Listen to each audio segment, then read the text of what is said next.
All right, welcome back. Today, we are absolutely cracking the code on what can be one of the trickiest questions in your English language GCSE. Paper 2, Question 3.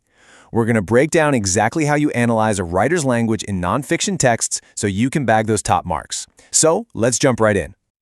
You know this feeling, right? We've all been there. You're in the exam, your eyes land on the perfect quote. You even spot the technique. It's a metaphor. And then you just hit a wall. That "now what" moment is so common. But trust me, learning to push past it is the biggest step you can take towards a top-grade answer. And this is what I call the P2Q3 trap. It is so easy to fall into. See, here's the thing. Just spotting a technique, that's not enough. The examiner already knows you can find a simile. What they're really looking for is whether you understand why on earth the writer chose to use it. Missing that why is the #1 reason students get stuck in those middle grades. But here's the good news. There is a golden rule, a really simple but powerful way of thinking about this question that will completely unlock your analysis and start pushing you towards those top marks. And it all comes down to understanding one key idea. And that idea is the writer's viewpoint. Before you even think about analyzing a single word, you have got to figure out the writer's angle. What's their take on the subject? Are they angry? Are they being sarcastic? Maybe they're feeling nostalgic. Every single word they pick is a little tool to try and make you, the reader, see things from their perspective.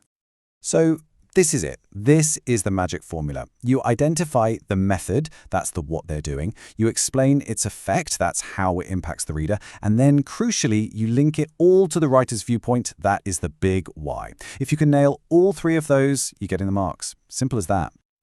Okay, theory is one thing, but let's put this into practice. We're going to look at a real example from a past AQA paper. It's about a writer named Peter Fleming who was in a train crash, and honestly, it's the perfect text to see our golden rule in action. So just listen to this quote from the text. "From the rack above me, my heaviest suitcase was cannonaded down, catching me with fearful force on either kneecap." Wow. I mean, he could have just said, "My suitcase fell on me," but cannonaded? That is such a deliberate and powerful language choice. So, step 1, identify the method. Well, first off, it's clearly hyperbole, which is just a fancy word for exaggeration. And if we want to get even more specific, the writer's using this incredible military verb, cannonaded. He's basically comparing a falling suitcase to a cannonball being fired. Okay, let's move on to step 2. What's the effect of that word? Well, it massively exaggerates the violence and the chaos of that moment, doesn't it? It makes the whole event feel less like a random accident and more like a sudden, aggressive attack. It's as if the suitcase was deliberately launched right at him. And now for the grade 9 link. Step 3, the why. Why did he choose that word? Well, Fleming's overall viewpoint in the text is that the crash was a thrilling, comical, and violent climax to what had been a pretty boring journey.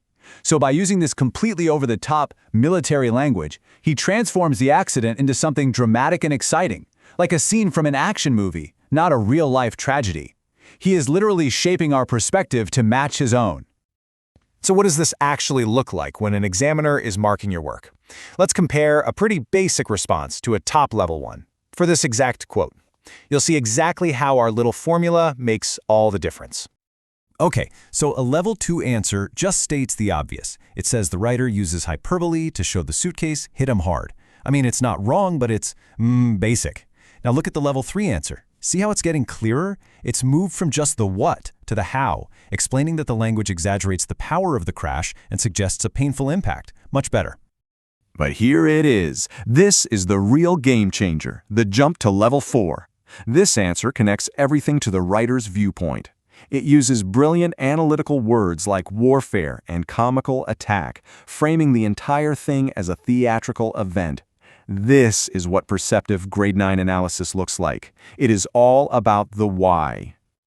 So, let's wrap all this up. Let's put everything we've talked about into a simple, memorable toolkit that you can take with you straight into the exam. Think of this as your non-negotiable checklist for every single paper 2, question 3 you ever answer. Honestly, it really is this simple. Number 1, identify the method. Number 2, explain its effect on the reader. And number 3, the most important one, connect it all back to the writer's overall viewpoint. Just keep asking yourself that one little question, why this specific word? Answering that is your direct path to the top marks. And finally, here's a little challenge to leave you with. This isn't just an exam skill. Every single day, writers are trying to persuade you of something.